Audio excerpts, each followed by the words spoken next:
నమస్తే, welcome to great Andhra. మనతో పాటు ఉన్నారు సీనియర్ పొలిటికల్ అనలిస్ట్ జిఆర్ మహర్షి గారు. నమస్తే సార్. నమస్తే చందన్ గారు.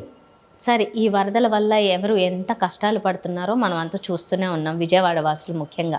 అయితే అక్కడే నివసిస్తున్న చంద్రబాబు గారి ఇల్లు మునిగిపోయిందన్న దాని మీద మనకి ఒక 2-3 రోజులు 4 రోజులు అనుకోండి, అట్లా ఆ టైం నుంచి కూడా అనేక విమర్శలు వినిపిస్తున్నాయి. ఏంటి అంటే చంద్రబాబు నాయుడు గారి ఇల్లే మునిగిపోయింది, ఆయనకే దిక్కులేనప్పుడు ఆయన అమరావతిని ఏం కాపాడుతారు, లేకపోతే విజయవాడని ఏం కాపాడుతారు, అసమర్థులు అని ఒక మాట వినిపిస్తుంది. అంటే వైసీపీ నేతల నుంచి వినిపిస్తున్న విమర్శలు అయ్యి ఆయనేమో అందరి ఇల్లు మునిగినట్లే నా ఇల్లు మునిగింది, ఏమైంది అందులో అని ఆయన అంటున్నారు. ఒక పక్క అందరూ అమరావతి అనేది రాజధానిగా చేయబోతున్నారు, ఈ ప్రాంతం మునిగిపోతే ఎలాగా అంటే ఈయనేమో నార్మల్గా వచ్చే దాని గురించి నార్మల్గా నీళ్ళు వచ్చాయంటే ఇది మునకదకు సంబంధించింది కాదు అని కొంతమంది దానికి సంబంధించిన మీడియా వాళ్ళు కూడా, అంటే టీడీపీకి సంబంధించిన వీళ్ళు అక్కడికి వెళ్ళి ఏది ఇక్కడ చూడండి ఇలా ఉందో అలా ఉందని చూపిస్తున్నారు. అసలు ఏది నిజమో ఏది కాదో ఎవ్వరికీ ఏమీ అర్థం కావట్లేదు. అసలు ఎట్లా చూడాలంటారు ఈ అంశాన్ని? ఇప్పుడు వరద పూర్తిగా రాజకీయం అయిపోయింది. అసలు ప్రాబ్లం ఏడుంది చెప్పనా? చంద్రబాబు గారి ఇల్లు అక్కడ లేకుండా ఉంటే ఇది ఈ అంటే ప్రతిపక్షాలు, ప్రభుత్వాలు, విమర్శలు, ఇవి రాజకీయాలు ఎప్పుడూ ఉంటాయి, అది వదిలేయండి. జనరల్గా ఏమైనా ప్రతిపక్షాలు ఏమైనా ఉండేవాళ్ళు, వరద బాధితులకి సరిగ్గా సహాయము ప్రభుత్వం చేయడం లేదు, నిర్లక్ష్యం వహించింది, అనుకున్నంతగా వాళ్ళకి సాయం అందడం లేదు అనేవరకు ఆ విమర్శ పరిమితమై ఉండేది. చంద్రబాబు నాయుడు గారు ఏం చెప్పి ఉండేవాళ్ళు, లేదా మేము చేస్తున్నాము, కావాలంటే చూడండి, మేము అలా ఆహార పదార్థాలు పంచాం, మంచినీళ్ళు పంచాం, పాల ప్యాకెట్లు పంచాం, ఎందుకంటే ఏం చేయాలి, మేము రైంబగులు కష్టపడుతున్నాము, నేనే కలెక్టరేట్లో స్వయంగా ఉండి కష్టపడుతున్నాను అని చెప్పి ఉండేవాళ్ళు. సమస్య ఎక్కడుంది? చంద్రబాబు గారి ఇంటి దగ్గర ఉంది సమస్య. చంద్రబాబు గారి ఇంటిని రక్షించుకోవడానికి ఆ లాకులు ఎత్తారు, అందువల్లే విజయవాడకు సంబంధించిన చాలా సింగనగర్ ఇవన్నీ కూడా కరకట్టాయి, అది ఇవన్నీ మునిగిపోయినాయి అనేది కదా అప్పుడు వాదన. చంద్రబాబు గారు అసలు ఆ ఇంట్లో ఎందుకు ఉండాలి? ఒక్కసారన్నా ఈ 10 సంవత్సరాల్లో ఆయన ఎప్పుడైనా ఆలోచించారా? కరకట్ట అంటున్నారు, ఆక్రమిత అంటున్నారు, అన్నీ చెప్తున్నారు కదా, ఎప్పటి నుంచి ముందు నుంచి ఉన్న విమర్శలే కదా, అది అక్రమ కట్టడం అని. మరి అక్రమ కట్టడం అన్నప్పుడు ఏంది ఈ తలకాయ నొప్పి? నాకు ప్రశాంతంగా ఆయన ఎక్కడో చోటు ఇల్లు కట్టుకొని ఉండుంటే ఈ సమస్యే లేదు. ఈ సమస్య అంతా ఎక్కడొచ్చిందంటే ఇప్పుడు చంద్రబాబు గారి ఇంటిని కాపాడుకోవడానికే బుడమేరుకు సంబంధించిన వెలగటూరు లాక్కులు ఎత్తారు, అందువల్లే ఇదంతా అని వీళ్ళు విమర్శిస్తున్నారు. లేదు స్వామి, బుడమేరుకి దానికి ఏమీ సంబంధం లేదు, అందరి ఇళ్ళలో వచ్చినట్టే నా ఇంట్లో కూడా వచ్చినాయి నీళ్ళు, వస్తే ఏమి అని చంద్రబాబు గారే అన్నారు. అందరి ఇళ్ళలో వచ్చినట్టు నా ఇంట్లో కూడా వచ్చినట్టు వస్తే ఏమయ్యా అన్నాడు. అంత మాత్రాన మేము గేట్లు ఎత్తేసి జనాల్ని వరదల పాలు చేస్తామా అని ఆయన అంటున్నారు. సార్, ఇంకో వర్షన్ కూడా వస్తుంది లేదు సార్, ఇప్పుడు రాధాకృష్ణ గారికి సంబంధించిన పవర్ ప్లాంట్ ఏదో ఉంది ఇక్కడ, దాన్ని కాపాడడం కోసం కూడా ఇలా చేశారని. ఇంకా ఉండే కొద్దీ కొత్తది ఇది. మరి దానికి ఏబీ వాళ్ళే సమాధానం చెప్తారు, ఏం చెప్తారో మాకు అసలు పవర్ ప్లాంట్ లేదనో, అక్కడ లేదనో, ఆయన పేరు మీద ఉందని అయితే లేదనో ఏదో ఒకటి చెప్తారు. ఇప్పుడు ఏమిటి, చంద్రబాబు నాయుడు గారి ఇల్లు పోయి ఇప్పుడు కొత్తగా పవర్ ప్లాంట్ కూడా వచ్చింది. చంద్రబాబు నాయుడు గారిని ఇప్పుడు జనమంతా కూడా ఇప్పుడు ఎక్కడ సమస్య అంతా ఎక్కడుందంటే, ఒకటి జగన్ గారు జనంలో తిరుగుతున్నారు, ఆయనకు జనం వస్తున్నారు, కష్టాల్లో ఉన్న జనం ఏం చేస్తారంటే ఎవరైతే తమని ఆత్మీయంగా మాట్లాడతారో, ఓదారుస్తారో వాళ్ళ దగ్గర చెప్పుకుంటారు. ఎవరు చెప్పుకుంటారు? మాకు సాయం అందలేదు, మాకు అన్నం లేదు, నీళ్లు లేవు, ఊరికే వీళ్ళు ఏదో తూతూ మంత్రంగా పంచుతున్నారు. ఎక్కడ వరద వచ్చినా కూడా కంప్లీట్గా సహాయక చర్యలు చేపట్టడం అనేది సులభమైన పని ఏమి కాదు. వీళ్ళు చెప్తారు, వాళ్ళు కాదంటారు, ఇవన్నీ. ఇక్కడ ప్రాబ్లం ఏమిటంటే వరద సాయం అద్భుతంగా అందిందని ఒకవైపు మీడియా, వరద సాయం అందనే లేదని సాక్షి లేదా వైసీపీ మీడియా రెండుగా చీలిపోయి మాడుతున్నాయి. ఏది నిజమో ఏది అబద్ధమో అనేది మామూలు జనాలకు ఎవరికి అర్థం కావడం లేదు. కానీ మనకు కనిపిస్తున్న విషయం ఏమిటి అంటే, చాలామంది నిరాశ్రయులు అయ్యారు, చాలామందికి టైంకి వాళ్ళకి అందాల్సినవి అందడం లేదు, ఇవన్నీ జరుగుతున్నాయి. ఇది కంటికి కనిపిస్తున్న నిజం. చంద్రబాబు గారు ఏమంటున్నారా? లేదు, నేను అంత చేసేస్తున్నాను, అది చేస్తున్నా, ఇది చేస్తున్నా అంటున్నారు. ఎంత బాగా చేసినా కొంచెం లోపం అయితే ఉండి తీరుతుంది. సాధ్యమది లక్షల మందికి.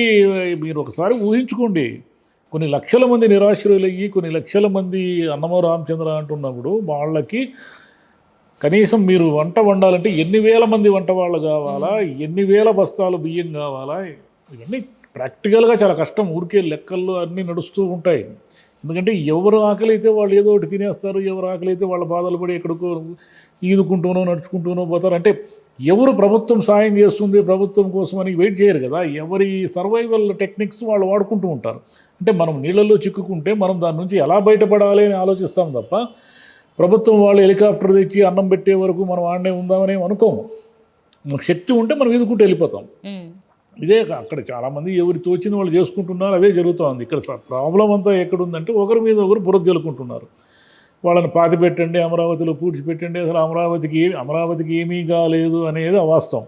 అమరావతిలో నీళ్లు వచ్చినాయి అనేది వాస్తవం. ఎంత మేరకు వచ్చాయి, చంద్రబాబు నాయుడు గారి ఇల్లు మునిగిపోయి ఎంత వచ్చినాయా, ఆయన ఇల్లు మునిగిపోకుండా ఉండడం కోసమే లాకులు ఎత్తారా, ఇవన్నీ కూడా ఊహాజనితం. ప్రతిపక్షం అంటూ ఉన్నారు ఏమేం కాలేదని వీళ్ళు అంటూ ఉన్నారు.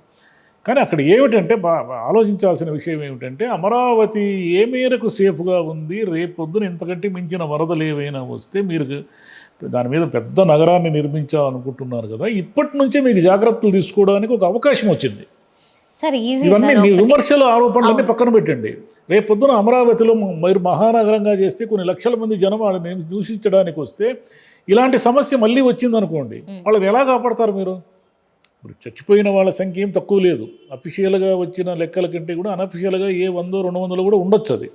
ఎందుకంటే ఇంకా నీళ్ళలో శవాలు ఉన్నాయి కదా, అవన్నీ లెక్కలు తీసి ఎవరు మనుషులను పోగొట్టుకున్నారో తెలియాలంటే మనకి ఇంకా 2-3 రోజులు టైం పడుతుంది.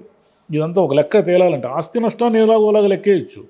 ఆస్తి నష్టం కంటే కూడా ప్రాణ నష్టం ఎంత అనేది లెక్కలేస్తే 100 ఉండొచ్చు, 200 ఉండొచ్చు. కానీ 200 మంది అన్యాయంగా చచ్చిపోయారు కదా. ఎవరు చేశారు, మీరు లాకులు ఎత్తారా, లేకపోతే నీళ్ళు వచ్చాయా, ఇంకోటి వచ్చాయని సెకండరీ. ప్రకృతి విపత్తు అయితే ఒకటి వచ్చింది కదా, దాన్నేమి మనం అడ్డుకోలేకపోయాం కదా.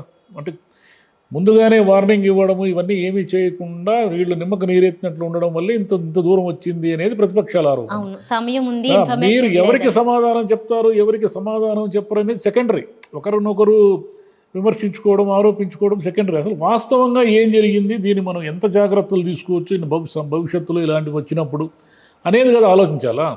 ఆ ఆలోచనల ప్రకారము మీరు అమరావతికి సంబంధించిన నిర్మాణాలకు సంబంధించి విపరీతమైన రక్షణ వ్యవస్థను నిర్మించుకోకపోతే రేపు మళ్ళీ ఇలాగే నీళ్లు మునిగిపోతుంది. ఇంకోటి ఏమిటంటే చంద్రబాబు గారు ముందు చేయాల్సిన పని ఏమంటే ముందు ఆ కరకట్ట ఇల్లు ఖాళీ చేసి ఆయన ఎక్కడో ఒక చోట ఎక్కడుంటారు, విజయవాడలో ఉంటారో, ఇంకో తాడేపల్లిలో ఉంటారో, అమరావతిలో ఉంటారో, ఆయన ఇష్టం ఎక్కడైనా ఉండొచ్చు.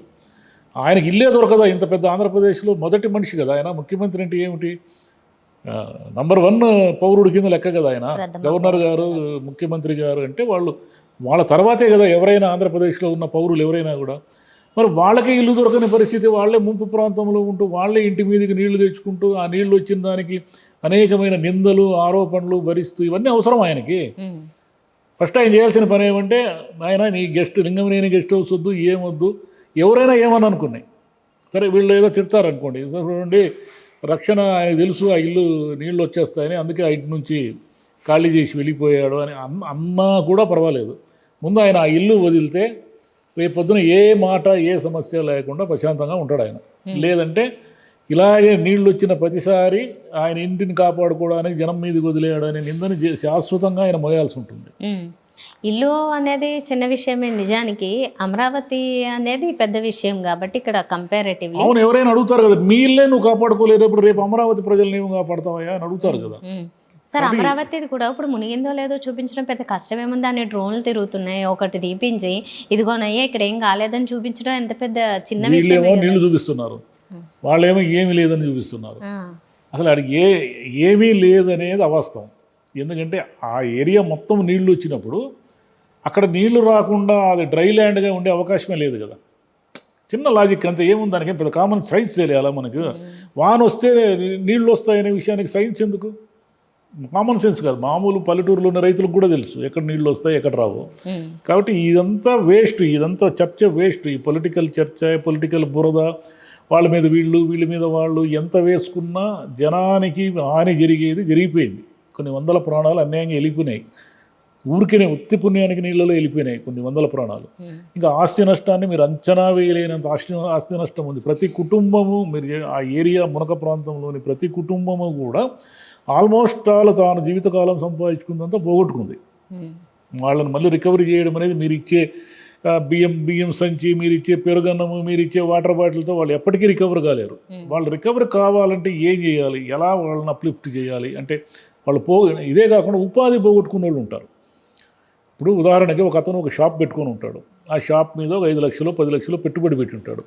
ఆ 10 లక్షల రూపాయల కిరాణా షాపు మొత్తం పైసాకు పనికి రాకుండా అయిపోయి ఉంటుంది. ఎందుకంటే నీళ్ళు వచ్చేసి బురద వచ్చేసింది. ఇంకెందుకు పనికి వస్తాయి? తినే సామాను కదా. ఈ 10 లక్షలు ఎప్పటికి సంపాదించుకుంటాడు అతను? ఏదో అప్పులు చేసి, ఫైనాన్స్ చేసి, ఇన్స్టాల్మెంట్లో డబ్బులు తెచ్చుకొని ఏదో రకంగా తెచ్చుకొని ఉంటాడు. అలా జీవితకాలపు ఉపాధిని, జీవితకాలపు సంపాదనని కోల్పోయిన వాళ్ళు కొన్ని వేల మంది తేల్తారు రేపు లెక్కలు. వాళ్ళకి ఎలా సాయం చేయాలి? వైసీపీ అయినా టీడీపీ అయినా, టీడీపీ వాళ్ళు అది చేయలేదు ఇది చేయలేదు అనే కంటే మీకు ఒక పెద్ద సైన్యమే ఉంది కదా వైసీపీకి. మీరు ఏం చేయగలరు, ఏం చేయొచ్చు అనేది ఆలోచించండి. వాళ్ళు ఎలాగో వరద బాధితులు విరాళాలు సేకరిస్తారు, ఏదో చేస్తారు.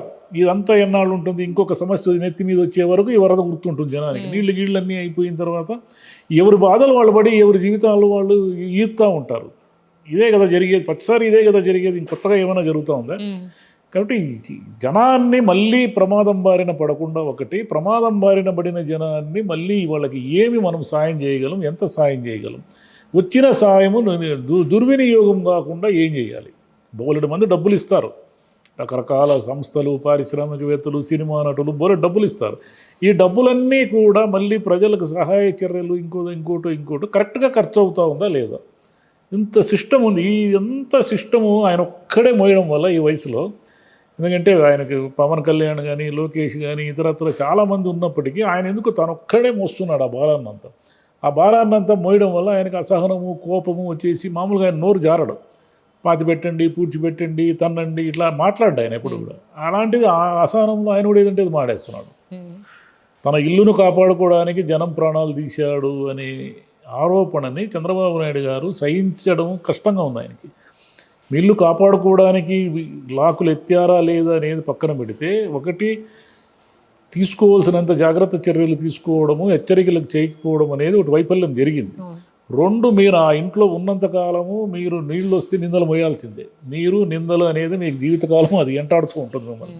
మీరు ఆ ఇల్లును ముందు మానేసి, ఆ కరకట్టలు నిజంగా అక్రమ కట్టడాలు ఉంటే మీరు గవర్నమెంట్ మీదే కదా, ఇప్పుడు మీ గవర్నమెంటే ఉంది కాబట్టి నిజంగా అక్రమ కట్టడాలు ఉండి రేపు అమరావతికి ప్రమాదకరంగా పరిణమించే ఏ దాన్నైనా సరే ఇప్పుడే అవాయిడ్ చేయండి.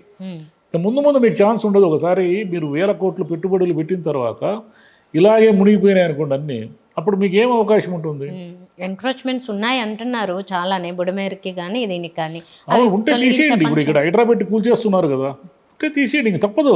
మీరు ఆక్రమణలో తీసుకుపోతే ఇట్లనే చచ్చిపోతారు, 100 మంది చచ్చిపోతుంటారు. ఈ కాలంలో కూడా అంటే ఎప్పుడో 500 ఏళ్ల క్రితము, 600 ఏళ్ల క్రితము మూసీకి వరదలు వచ్చాయి, జనం చచ్చిపోయారు, ఇంకోటి మనం వింటూ ఉంటాం, గోదావరికి వరదలు వచ్చి చచ్చిపోయారు.